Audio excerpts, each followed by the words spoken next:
mbow yu may mbow sa kaw doon sa lapataake ba benn xalaat politicien bu bandu la saña attaqué man sama yéene mooy baa doole bi ma nekkal ko gémmiñam noppam ak bëtam saa su ne may faacee mbébétam dàq mimétisme andi civisme heurte sa conscience ngir nga mën a demee ci bon sens man sama yéene mooy sama rap doon li jëlee baa peuple bi si ñoonu ñàkk tàggat ko ba mu mën a dundee si li mu ñàkk wan ko nu muy jëfee ba benn marchand d'illusion du ko mën a bluffé.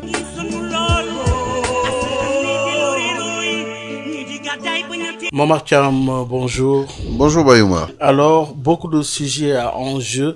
D'abord, politique avec la reddition des comptes, Farba Ngom et Tahirou envoyés en prison. Vous avez suivi également les va-et-vient de l'ancien ministre Mansour Faye à l'aéroport Blaise Diagne, mais également dans l'actualité, vous avez suivi le lancement de l'Observatoire de la gouvernance démocratique et de la paix par la société civile à travers le COSC. Aujourd'hui, première question, comment analysez-vous d'abord cette publication du rapport de la Sénat, de la Commission électorale nationale autonome? À travers son rapport, la Sénat recommande la rationalisation des partis politiques au Sénégal. Quelle réaction? Écoutez, la rationalisation des partis politiques au Sénégal aujourd'hui risque de devenir un vieux débat. C'est pas aujourd'hui que cette problématique est posée dans le débat politique sénégalais. On se rappelle que même quand Wade est arrivé au pouvoir en 2000, la question s'est posée au moment où il a fallu faire ce fameux débat autour du référendum pour la modification de la Constitution.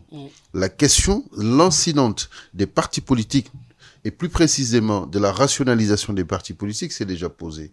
Et on a l'impression que c'est une question qui revient à chaque fois, mais qu'il y a une espèce de rebrousse-poil sur cette question-là et c'est relégué aux oubliettes. On en revient encore parce que tout simplement, non seulement les partis politiques se sont démultipliés dans un pays comme le Sénégal. Il y a non seulement un pléthore, mais il y a quand même le coût économique. Non seulement le coût économique, mais je dirais même qu'il y a un dépassement de fonction, en ce sens que comme parti politique, le parti politique est mis en place une association, d'abord qui cherche à acquérir le pouvoir et que d'autres disent pour y rester.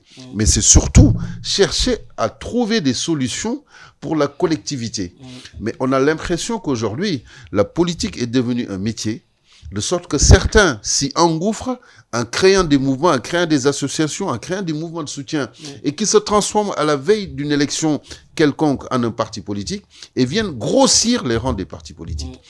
Et je pense que c'est une question qu'il faut prendre au sérieux, et pouvoir en débattre avec la société civile, et avec les acteurs politiques, avec les syndicats, c'est-à-dire toutes les couches représentatives de la population sénégalaise. Et à ce niveau, il y a de la communication publique à faire. Parce qu'on a l'impression qu'aujourd'hui, n'importe qui, et pour n'importe quelle raison, peut se lever, créer un mouvement et le transformer en parti politique. On cherche à se positionner dans l'échiquier politique à travers un mouvement ou un parti politique. Et après, on se rend compte qu'en fait, que c'est une coquille vide, que ce parti ou ce mouvement n'est représenté que par son créateur, pour ne pas dire son géniteur, et que ces gens cherchent à marchander leur présence dans l'échiquier politique, et notamment pendant les élections locales ou les élections législatives, soit pour être député, pour être un élu, et pouvoir se positionner et être dans la marche de la politique qu'ils considèrent comme un métier, alors que la politique est une mission, c'est un sacerdoce. Oui, de ce point de vue, il y a nécessité de réformer. Une des recommandations majeures et reste aujourd'hui la dématérialisation aussi donc de l'administration électorale. Mais de toute manière, c'est toute l'administration, à mon sens, qu'il faut dématérialiser. Parce que tout simplement, il y a des lenteurs dans les processus, quelquefois d'obtention même d'actes administratifs. Il y a des lenteurs et quelquefois même des erreurs qu'on peut éviter dans l'inscription sur les listes électorales. Et on ne peut pas passer notre temps à chaque fois qu'à l'approche d'une élection, entrer dans un processus de révision des listes électorales. Je veux dire, les pays démocratiques qui ont mûri quand même leur arsenal électoral ont dépassé ce stade depuis un moment. Ont dépassé ce stade. Donc, première chose, à mon sens, c'est très bien cette recommandation, mais il ne suffit pas de s'arrêter sur une recommandation. Il faut passer à l'action en organisant des rencontres. Une rencontre de grande nature et de grande envergure avec l'ensemble des partis politiques, des associations et des mouvements de soutien, pouvoir en discuter, poser quand même les jalons de règlement intérieur de constitution d'un parti politique au Sénégal, et pourtant cela existe. Mais on a l'impression quelquefois on se faufile derrière des non-dits, et après on se positionne, on n'en parle plus parce que soit ça arrange le pouvoir ou ça arrange l'opposition, après c'est le blackout total. Trouver un modus operandi et dire voilà ce qu'on va faire. C'est difficile quelquefois de trouver un compromis parce que chacun y va de son avantage et de ses effets recherchés. Mais à un moment donné, la puissance publique doit pas forcément imposer, mais poser sur la table, taper du poing sur la table pour dire la récréation c'est fini. On ne peut pas se permettre au Sénégal, un pays de par, disons, sa dimension géographique et de la constitution de sa population, 18 millions d'habitants, avoir plus de 400 partis politiques. Et pour organiser une élection, ça devient quand même forcément, je sais pas moi, toute une bataille, mais des travaux d'Hercule, si je puis m'exprimer ainsi. Mais il y a aussi la dimension économique. Ces élections nous coûtent excessivement cher, très onéreuse aux contribuables sénégalais. D'ailleurs, comme la Mauritanie, s'il s'agit d'un bulletin unique, aujourd'hui, avec ces bulletins qui coûtent excessivement cher, là aussi, ça nécessite une réflexion approfondie. Mais la question de ce bulletin unique a souvent été posée par ceux qui peut-être, ça arrange, entre guillemets, parce que vous avez certains qui vous disent qu'il faut un bulletin unique pour amoindrir les charges, et d'autres qui vous disent non, bon, ça ne peut pas continuer comme ça. Regardez la dernière présidentielle au premier tour, ou même les élections législatives, le nombre de listes. Mais le citoyen est complètement perdu dans ses offres politiques, quelquefois qui ne ressemblent pas à grand-chose. Et donc, la question du bulletin unique, il faudrait un consensus, un large consensus entre l'État, les autorités publiques, les partis politiques, les organisations de la société civile, les syndicats même, parce qu'il faut être dans un processus qui est inclusif et dire, attendez, on ne peut pas se permettre quand même des charges assez énormes financièrement parlant pour organiser une élection, d'autant plus que quasiment dans nos pays, tous les 3 ou 4 ans, quelquefois, tu as des élections qui se chevauchent en fonction du contexte de la conjoncture politique. Avoir un bulletin unique, c'est très bien. Et à partir de ce moment, on rationalise. Mais il faut commencer par rationaliser les partis politiques. Par les partis politiques. Tout à fait. Ensuite, il y a un point important, c'est la Sénat en elle-même, la Commission électorale nationale autonome. Faudrait-il muer la Sénat en une CENI, une commission indépendante? Oui, mais Oumar, on ne peut pas être toujours dans un éternel recommencement. On a l'impression qu'à chaque fois qu'un pouvoir vient, on cherche à édulcorer un tout petit peu la Sénat, la CENI, la commission indépendante, etc. Qu'on connaît en présence d'une autorité. Mais il faudrait à un moment donné s'arrêter quand même sur un format, parce qu'on ne peut pas contenter tout le monde. Tout dépend de celui qu'on est au pouvoir ou qu'on est dans l'opposition et en fonction des intérêts des uns et des autres. À un moment donné, il faut un compromis et même quelquefois des compromissions sur cette question-là et dire arrêtez, on a une commission nationale indépendante qui est composée de manière collégiale, que ce soit par des représentants de partis politiques, même des partis politiques majeurs, si on veut aller jusqu'au bout, mais aussi des magistrats, des personnes de la société civile, des leaders d'opinion quand même, il y en a qui sont pignons sur rue. Mais par l'exécutif, vous avez vu la dernière élection présidentielle, c'est que ça nous a valu. Ben oui. C'est-à-dire aujourd'hui, on a vu un président qui a été démis sans raison par un président, par un exécutif, sans justificatif valable. Mais là, ce qui se passe, c'est qu'on est, à partir du moment où on est dans comment éviter un tel scénario? Mais la question, elle est très simple. À partir du moment où on est dans un régime d'hyper-présidentiabilité, les pouvoirs du président sont tellement élargis, comme on dit chez nous, moi boumi, à un moment donné, il faudrait aussi revoir cette question-là. Où est-ce que s'arrête le pouvoir ou les pouvoirs du président de la République? Est-ce que ces pouvoirs, quelquefois, vont être duliés vers l'Assemblée nationale pour pouvoir permettre quand même à la représentation parlementaire d'avoir son mot à dire sur ces questions-là et que les députés puissent trancher?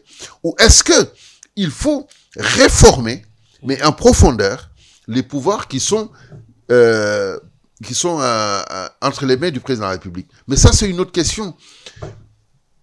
Parce que l'opposition, qui est dans son rôle légitimement, qui conteste quelquefois les décisions de ceux qui sont au pouvoir en place, une fois qu'ils arrivent au pouvoir, ils se rendent compte compte quand même qu'il faut qu'ils aient les mains assez libres et qu'ils aient les coudes franches pour pouvoir aussi tenir le pouvoir et quelquefois renier même ce qu'ils avaient dit pendant qu'ils étaient dans l'opposition.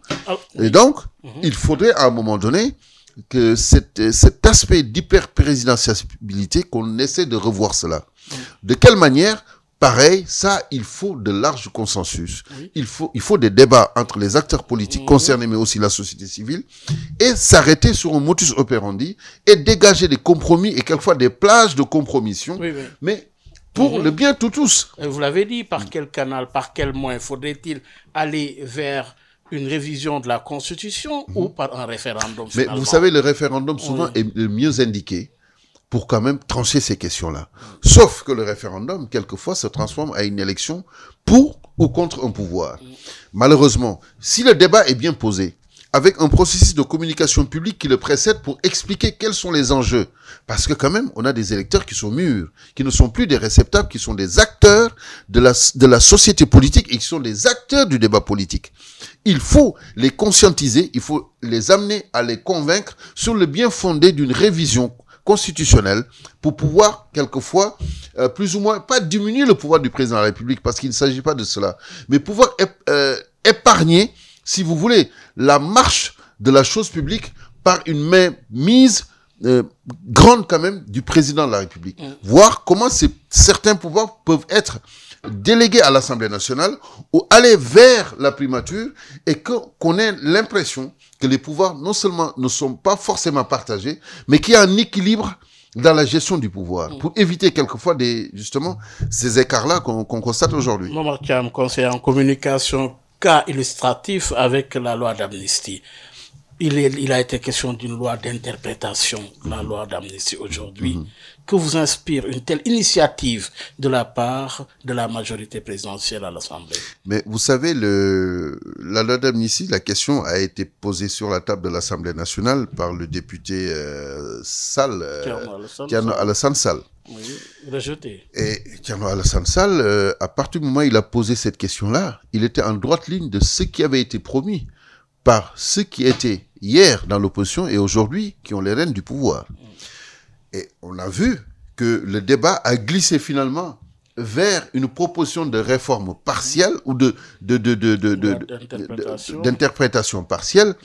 Forcément, certains ils voient quelquefois des velléités de protéger des uns pour ne pas ou protéger des autres. Ça dépend où est-ce qu'on se situe, qu'on est soit dans le pouvoir ou dans l'opposition. C'est un débat qui est posé. Et je pense que, compte tenu de la gravité quand même, des requêtes des uns et des autres, par rapport à cette loi d'amnistie, et compte tenu de la gravité de la situation d'antan, c'est-à-dire à partir de 2020-2021, avec les émeutes qu'il y a eu, le nombre de morts, plus de 80 morts, compte tenu de la gravité du nombre de destructions de sociétés, destruction des biens d'autrui, il faudrait, à mon sens, que la notion même, le mot partiel, soit plutôt plus ou moins évité. Parce que quand on dit partiel, ça veut dire que on fait pour certains éléments de la loi et pas pour d'autres. Et que tout le monde ne s'y retrouve pas. Évidemment, la gestion de la chose publique mérite quand même qu'on puisse prendre en compte même ceux qui sont minoritaires, parce qu'on est quand même dans une démocratie digne de ce nom.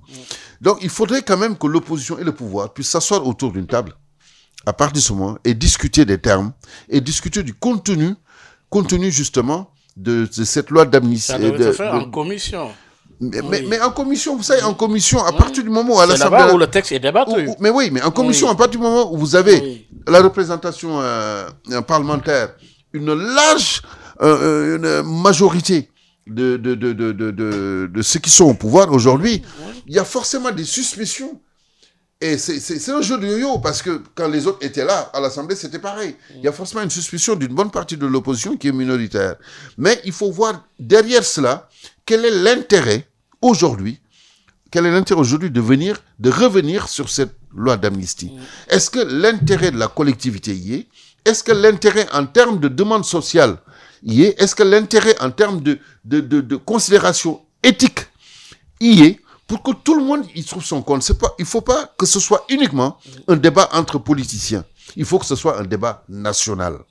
national. Un débat national, faudrait-il aller jusqu'au fond? Aujourd'hui, l'objectif visé et la finalité, avez-vous l'impression finalement que la démarche qui a été initiée est une démarche qui est conforme aux attentes des Sénégalais? Mais vous savez, malheureusement, on est dans un pays où les sondages souvent sont interdits. Mais en général, les sondages en période préélectorale. Je pense qu'il faudrait qu'il y ait quand même tout un travail de sondage, d'études, de diagnostic de l'opinion autour de cette question-là. Et à travers des chiffres qui vont sortir et les différentes tendances, pouvoir organiser des débats. Les médias sont là pour cela. Mais la vérité, elle est réclamée. Mais la vérité sur cette loi...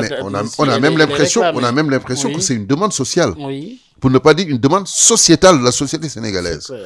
Donc, à partir de ce moment, on ne fait pas fi de ce que l'opinion dans sa grande majorité veut, ce qui est le cas. C'est-à-dire situer les responsabilités. Parce que l'objectif, c'est situer les responsabilités. Il s'agit là de crimes de sang aussi. Il y a des crimes de sang, mais il y a la destruction des biens d'autrui. Il faudra situer les responsabilités. Et que ceux qui ont été les faiseurs de ces dégâts-là, si je puis m'exprimer ainsi, les auteurs soient traduits en justice. Cela va pas apaiser la clameur populaire, mais ça va contribuer à faire baisser un tout petit peu la tension autour de cette question. Que la question soit agitée à l'Assemblée nationale, que les députés s'en saisissent, débattent. Pensez-vous que c'est le meilleur moyen, justement, d'éclairer un tel dossier? Mais vous savez, les députés vont en parler. Mais il restera toujours un noyau dur de considérants en termes politiques. C'est-à-dire que certains vont dire, ah non, le mot partiel veut dire, on veut protéger certains, on veut enfermer d'autres. Donc, le débat ne doit pas s'arrêter uniquement au niveau de l'hémicycle. Et pourtant, au niveau de l'hémicycle, c'est le coin par excellence, c'est l'endroit par excellence de la communication politique et gouvernementale, pour ne pas dire parlementaire. Parce que c'est là où les députés parlent au nom du peuple, parlent au nom de leur mandat. Donc, il ne faudrait pas que le débat s'arrête là. Il faudrait qu'il y ait une continuation de ce débat dans les médias, à grande échelle, et que le gouvernement prenne l'initiative, c'est-à-dire le pouvoir prenne l'initiative d'organiser des débats de grande envergure, avec en témoin les médias majeurs, Sud, le groupe Sud en fait partie, et pouvoir éclairer la lanterne des Sénégalais. Si on veut revenir sur cette loi d'amnistie, que ce soit des questions de vengeance quelque part, ou de règlement de compte, etc. Donc, il faudrait une bonne communication publique autour de cette question-là, qui va venir s'ajouter au débat à l'Assemblée nationale, pour que les députés tiennent quand même en compte l'aspect le plus important, c'est-à-dire cette demande sociale, c'est la demande de cette grande majorité sénégalais qui veulent qu'on situe les responsabilités et que ceux qui sont fauteurs de troubles ou ceux qui ont fauté puissent rendre compte devant la justice. Au service de la vérité. Mais Momar Thiam, invité d'objection, c'est tout ça dans un contexte de reddition des comptes. Farba Ngom de l'APR, Tahirou Sarr également sont en prison aujourd'hui. La reddition des comptes en soi est mise en branle par la justice aujourd'hui. À ce niveau, que retenir aujourd'hui? Mais vous savez, la reddition des comptes est une exigence démocratique. Oui. Et je dirais même une exigence sociale pour une société qui a traversé des périodes de troubles et où on a constaté, après un diagnostic de l'existant au niveau de l'appareil d'État, qu'il y a eu des dépassements, qu'il y a eu des malversations et qu'il y a eu quelquefois même des saccages organisés, si je peux m'exprimer ainsi. Et donc, c'est tout à fait légitime qu'un État installé nouvellement fasse preuve quand même d'un diagnostic de l'existant gouvernemental, de l'existant de la gestion de la chose publique, et rendre compte ce qui a amené justement au rapport de la Cour des comptes. Oui. Mais avant que ce rapport de la Cour des comptes soit établi, effectivement, l'État, c'est une continuité. Donc, ceux qui sont installés nouvellement au pouvoir, à partir du moment où ils ont pris les rênes du pouvoir, ils vont constater, chacun dans son domaine, chacun dans l'institution qu'il représente, chacun dans ses prérogatives, est-ce que les choses ont été faites pas forcément dans l'aigle de l'art, mais ont respecté des procédures administratives, ont respecté l'éthique et la déontologie administrative, ont respecté surtout l'orthodoxie de la gestion de la chose publique. Mais si des constats ont été faits, il est tout à fait normal que la justice s'en saisisse et que la justice soit mise en branle. Seulement, ce qui se passe, c'est que le temps de la justice n'est pas le temps des médias ni le temps de l'opinion publique. Oui. Parce que l'opinion publique aujourd'hui se positionne comme étant ce tribunal populaire où on discute de tout et de rien. On ne maîtrise pas souvent les contours même de certaines questions, mais tout ce que l'on regarde, c'est il y en a qui ont volé, il y en a qui ont détourné. Il faut qu'ils aillent en prison, il faut que la justice soit saisie. Et d'autres vous diront, non, il ne faudrait pas commencer par cela. L'État, c'est une continuité. Il faudrait s'attaquer d'abord à ce qui fait le quotidien des Sénégalais, manger, boire, se soigner et pouvoir circuler librement. La bonne gouvernance.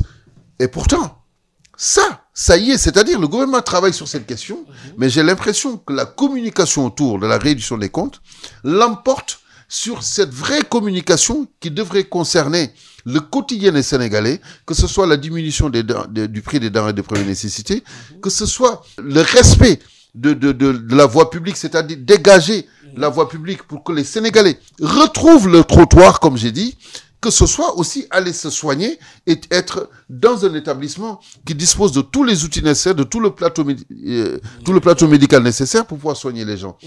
Et ça, il y a une responsabilité aussi de la presse, parce que la presse, comme vous le savez comme moi, ce qui fait ses choux gras, c'est ce qui relève souvent, quelquefois même, pas forcément la justice, mais que l'on range dans les faits divers. Les gens qui n'arrivent pas à le... Mais oui. Oui, mais alors, de ce point de vue, toujours dans la continuité, aujourd'hui, beaucoup estiment que la machine judiciaire est très lente par rapport justement à ces dossiers qui font que finalement, ceux qui sont accusés ou pointés du doigt se permettent même d'être au devant de la scène.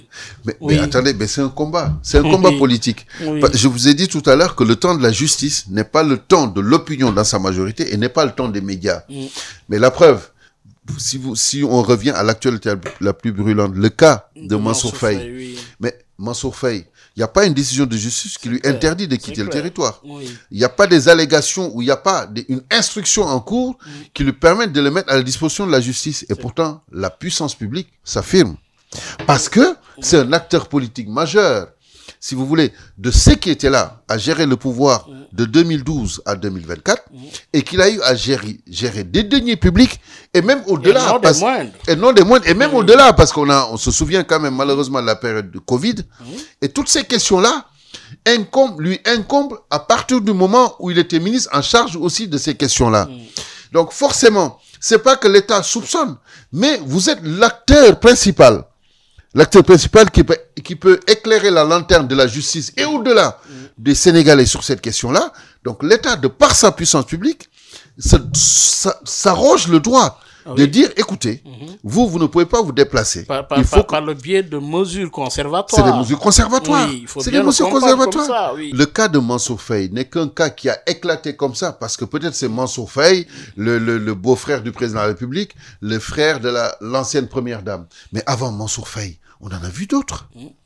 On en a vu d'autres qu'on a interdit. L'ancien directeur, je pense, de cette grande société de raffinerie de pétrole, SAR, qu'on a retenu, que ça n'a pas fait de bruit. À part la déclaration qu'il avait faite. Il est là et il s'est mis lui-même à la disposition de la justice pour que cette question soit éclairée.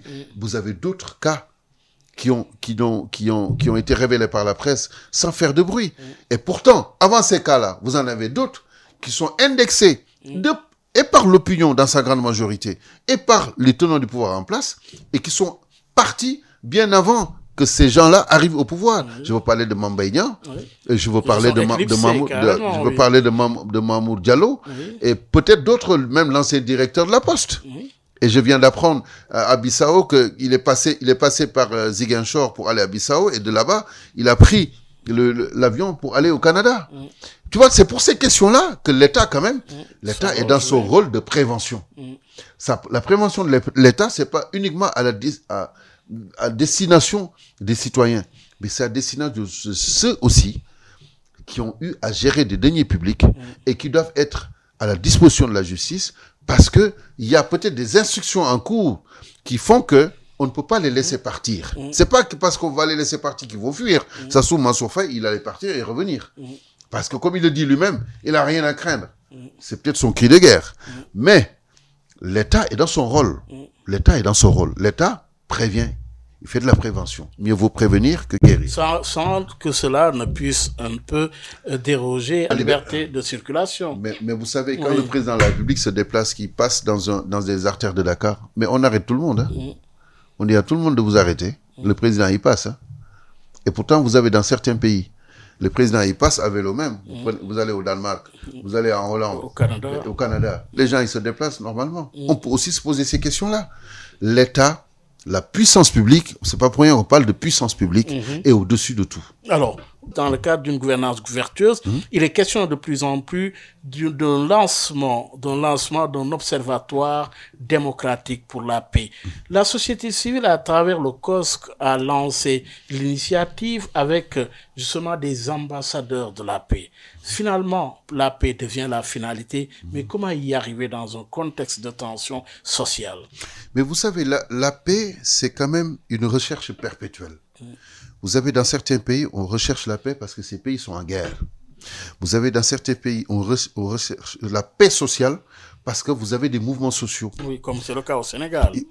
Absolument. Oui. Et quelquefois même, les mouvements sociaux au Sénégal, c'est pas l'apanage uniquement des syndicats ou de quelques mouvements ou des leaders d'opinion. C'est l'affaire de tout le monde. Oui, avec les licenciements. Parce qu'aujourd'hui, il y a ce qu'on appelle tout ce processus de licenciement, abusif ou pas, ça dépend du jugement qu'on comporte là-dessus. Vous avez des sociétés, des fermetures de sociétés. Vous avez des travaux, notamment dans le domaine de l'immobilier, qui se sont arrêtés pendant un moment, mettant au chômage pas mal de personnes. Et donc, on est une société, quelque part, qui est sous tension.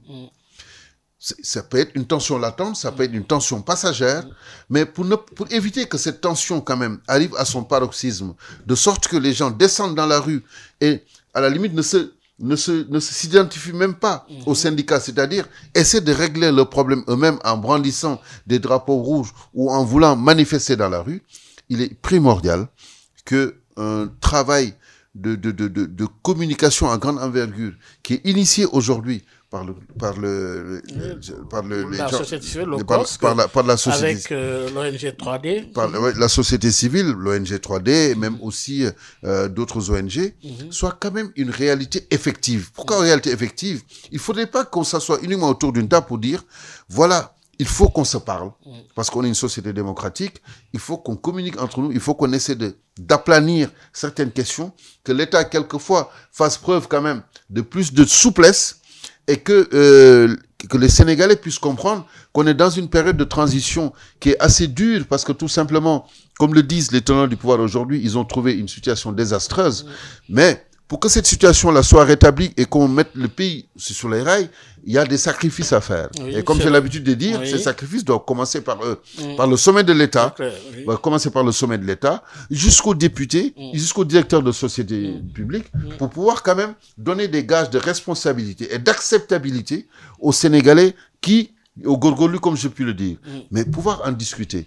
Mais il faut que ces débats soient effectifs et qu'on soit dans l'opérationnalité de la chose publique. C'est-à-dire sortir de là, avoir des résolutions fortes et pouvoir cultiver ces résolutions et les mettre en pratique. La dynamique. Mais s'il faut juste discuter pour parler, faire de grandes opérations de communication et que le lendemain, ce soit l'effet d'agenda, comme on le dit dans notre jargon, un événement chasse un autre, qu'on n'en parle plus, mais ce n'est pas la peine. Après, c'est relégué aux oubliettes. La démarche, c'est d'arriver à un pacte social, au plus tard la fête du 1er mai, la fête du travail.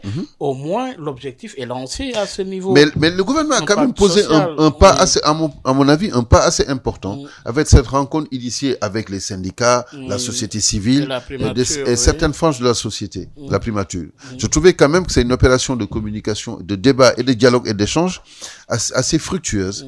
Maintenant, il faudrait qu'au travers de cela et les rapports qui en sortent, qu'on mette en place un dispositif opérationnel et que cela vienne s'ajouter aux propositions de la société civile pour essayer de trouver un modus operandi, trouver un terrain d'entente pour établir une paix durable pour le bien quand même de la collectivité.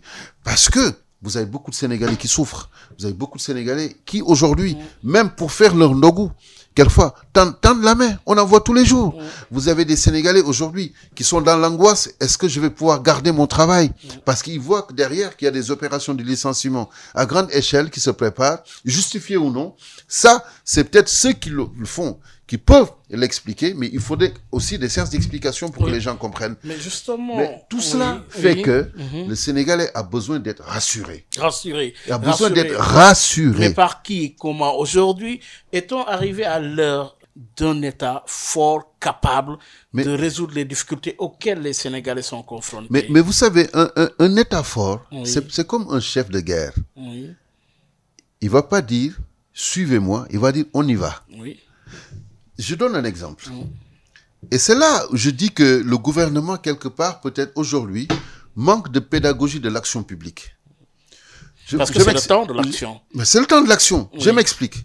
Quand vous arrivez au pouvoir, et votre première opération de communication publique, c'est de dire « payez les impôts », vous ne rassurez pas non seulement le gorgorou, qui peut-être qui ne paye pas les impôts, mais qui s'attend à ce qu'on lui dise payer les impôts. Vous ne rassurez pas les sociétés jusqu'à là. Je ne dis pas qu'il ne faut pas payer les impôts. Je dis, vous ne rassurez pas ceux qui sont peut-être dans l'attente de payer les impôts parce qu'ils n'ont pas les moyens de payer les impôts.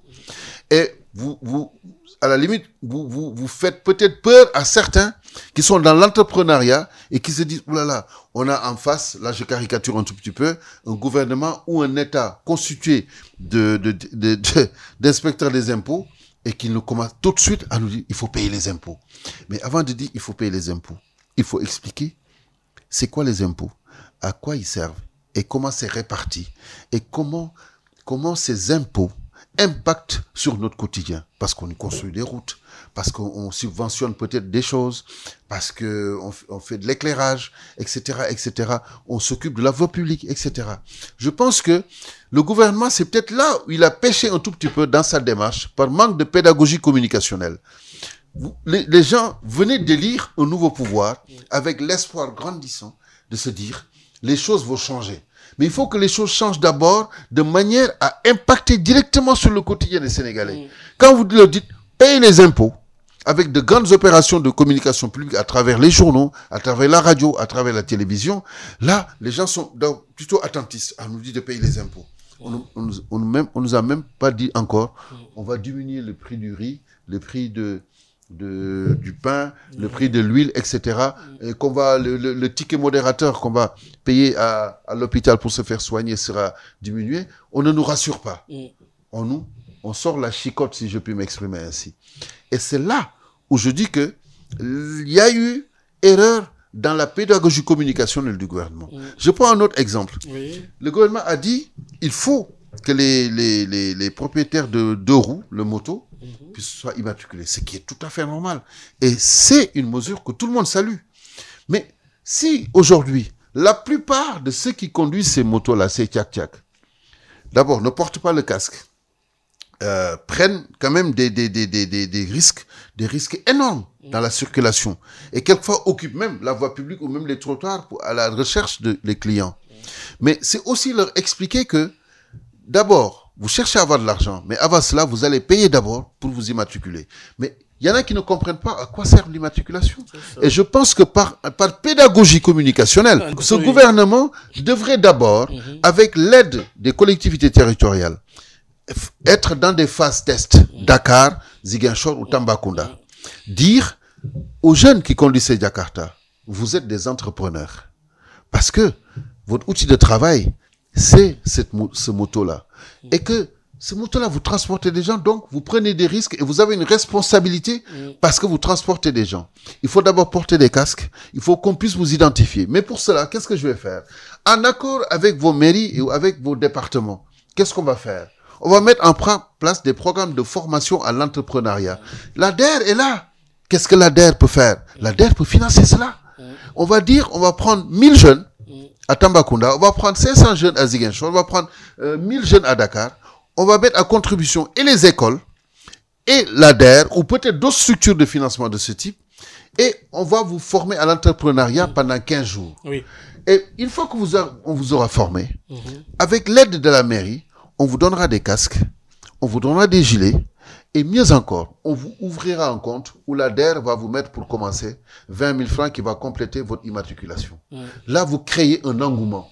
Parce que le jour où vous allez donner ces diplômes-là à ces jeunes et que vous allez leur donner le chèque parce qu'on vous a ouvert un compte, l'État peut même vous tracer. L'État connaît votre compte, connaît votre immatriculation et peut vous identifier. Donc l'État joue sur 2 registres. La sécurité et la responsabilité. La sécurité publique. Publique et la responsabilité.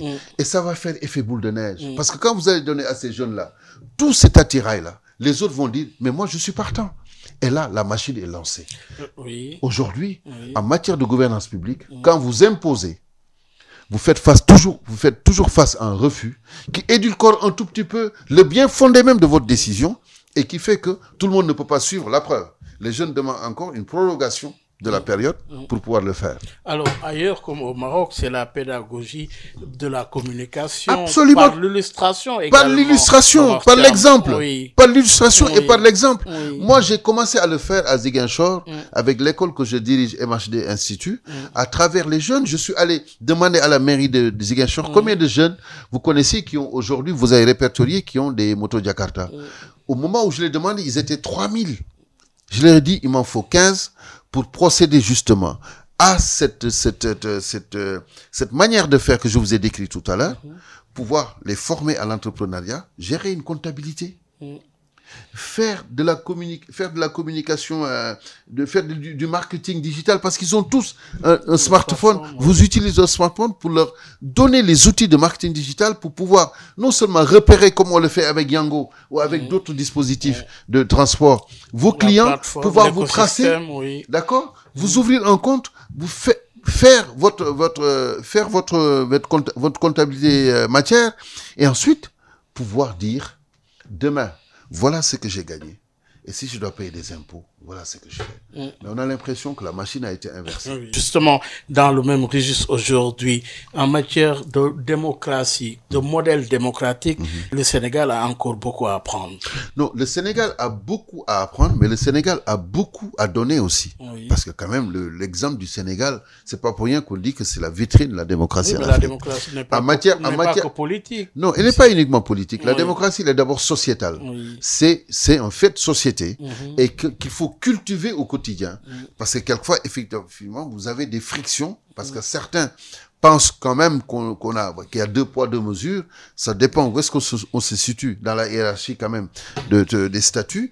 Et malheureusement, tout le monde ne peut pas être sur le même piédestal, malheureusement. Mais la démocratie exige quelquefois des rectificatifs. On a une démocratie qui tend vers une majorité, qui tend à être très mûre, qui n'est pas tout à fait mûr, mais à force justement d'avoir la participation de la société civile, d'avoir des recommandations de certaines institutions, d'avoir une communication publique qui se soucie d'abord de la compréhension de la chose publique par la majorité, on peut arriver quand même à être sur un piédestal.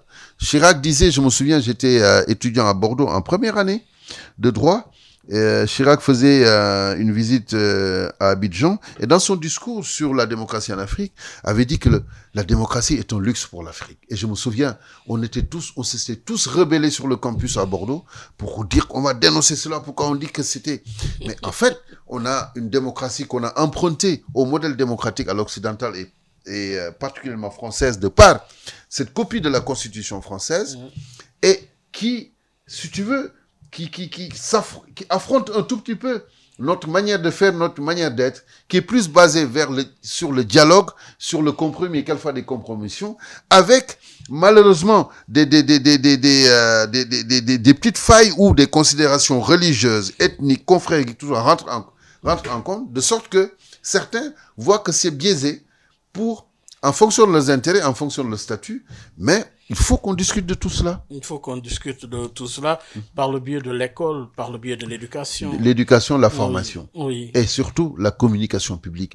Malheureusement, on a des États qui ne travaillent pas leur communication publique. Ils font de la communication publique, par exemple, en matière de respect du code de la route quand il y a des accidents. Quand il y a eu, malheureusement, le problème du Diola.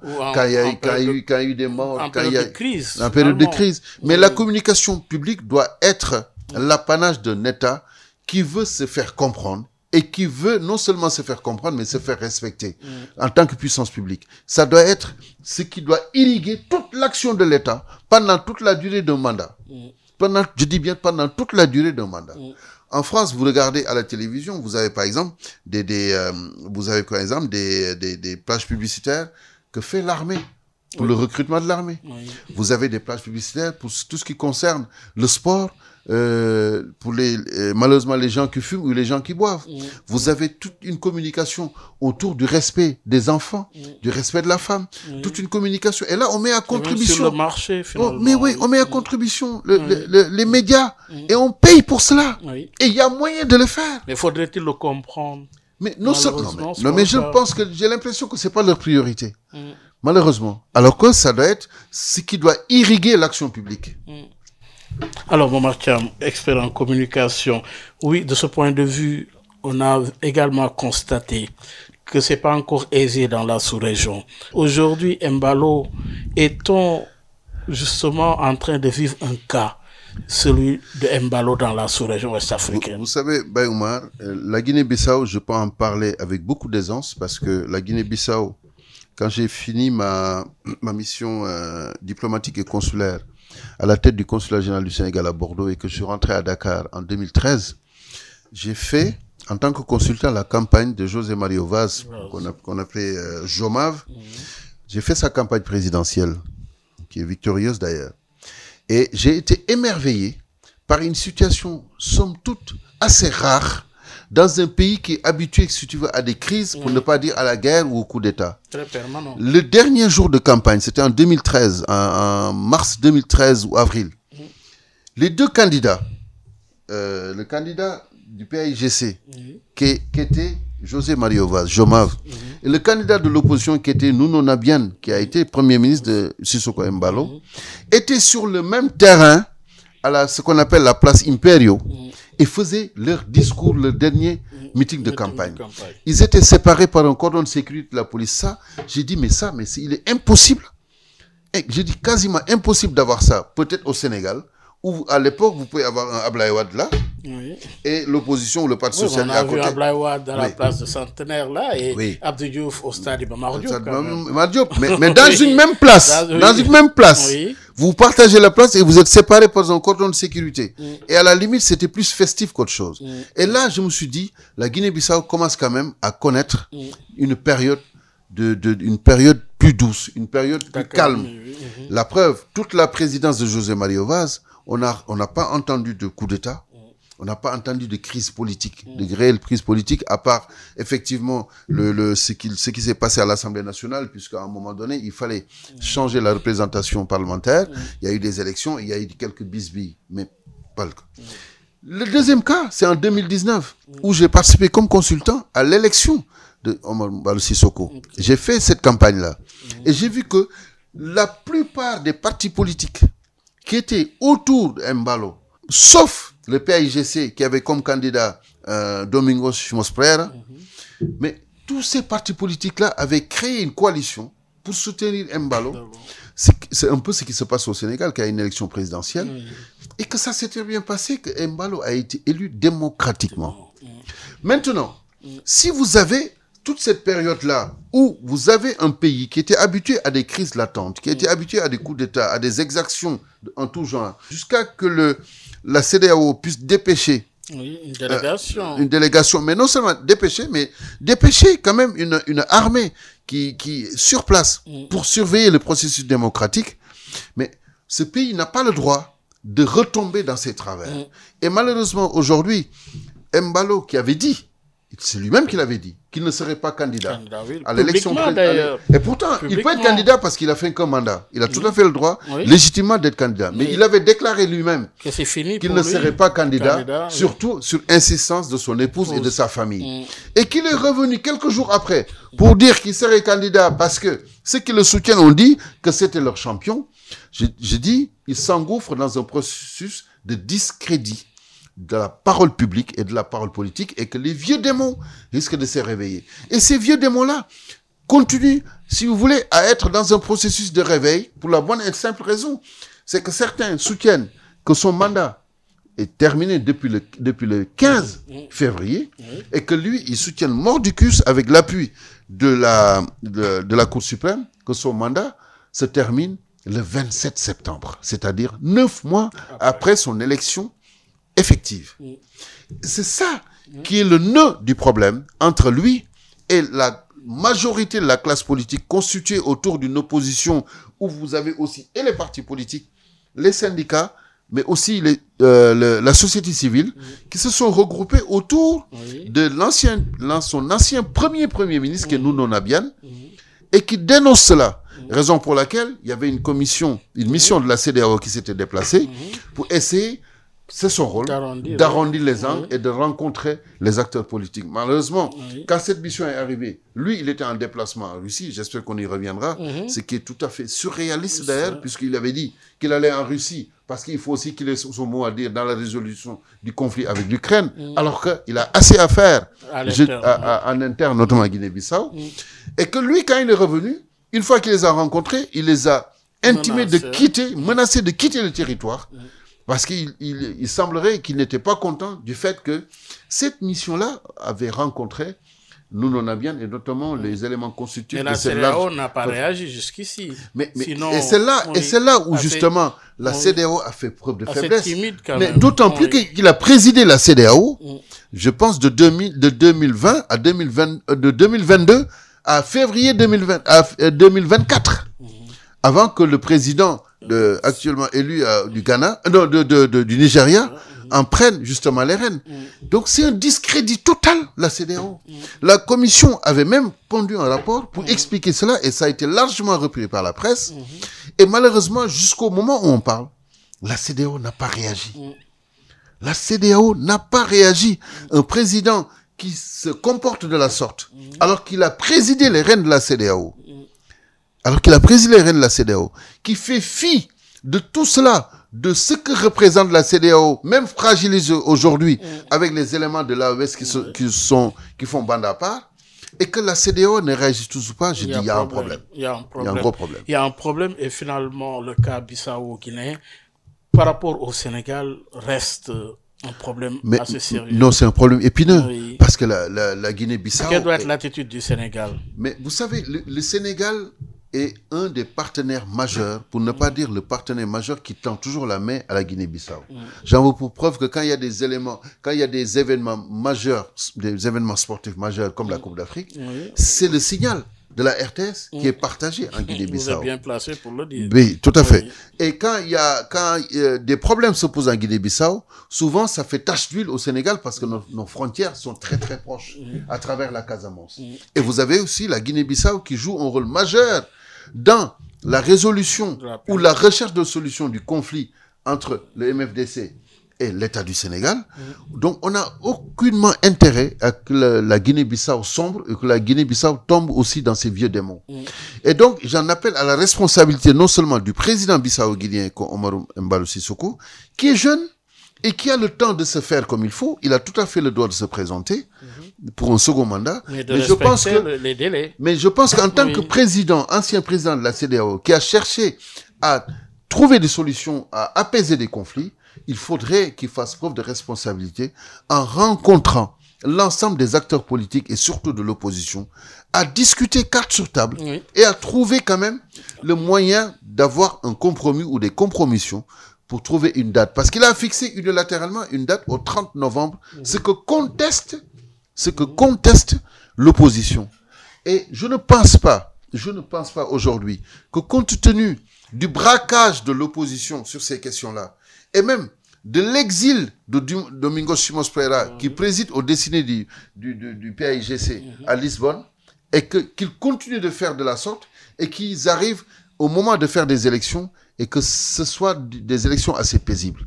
Donc, il y va de sa responsabilité. Est-il toujours populaire à l'intérieur? Mais vous savez, populaire à Bissau, c'est peut-être trop dire. Par rapport à son bilan, je veux dire, a-t-il mais il faut aussi il faut parler de quel bilan? Il faut parler de quel bilan?